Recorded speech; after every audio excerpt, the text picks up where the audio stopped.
Hello, good day everyone, Rogelio here, and today I'm going to show you how to set your teams in a different mode and exploring the different settings.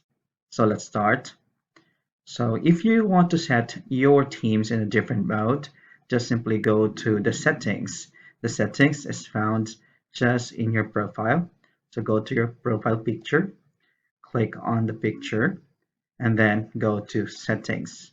From the settings itself, you can see here the default, which is on the white. You can set your view into dark mode. Now, if it's set to dark mode, this is how it's going to look like.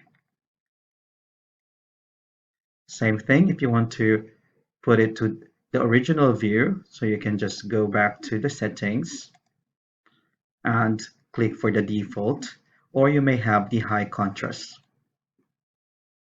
The high contrast looks this way.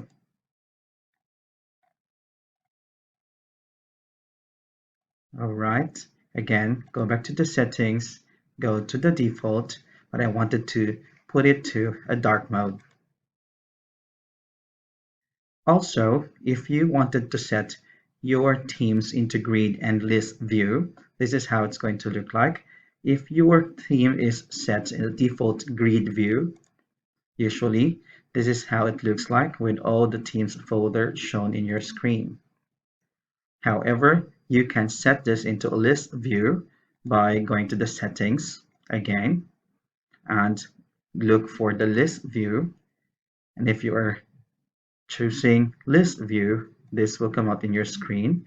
All the folders now from your teams will be on the list found on the left side of your screen, where every time you click on it, that will just going to show you in your screen.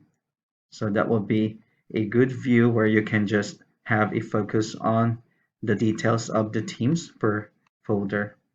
Now, if you wanted to put it back again to the grid view, you can simply go back to the settings.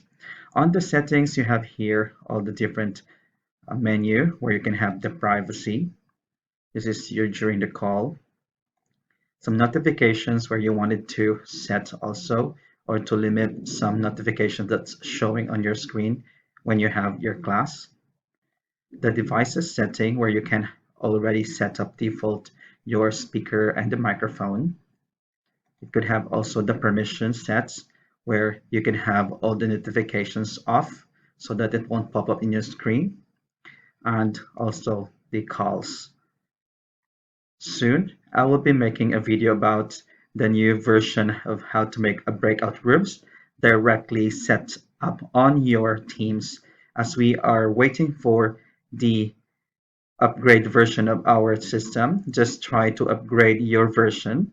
So as long as you have checked the updates and you have updated your version, the virtual rooms or the breakout rooms will come out automatically during the meeting, and we don't need to create channels. I'm going to make that video soon, so just stay tuned. Thank you so much and good evening. Bye.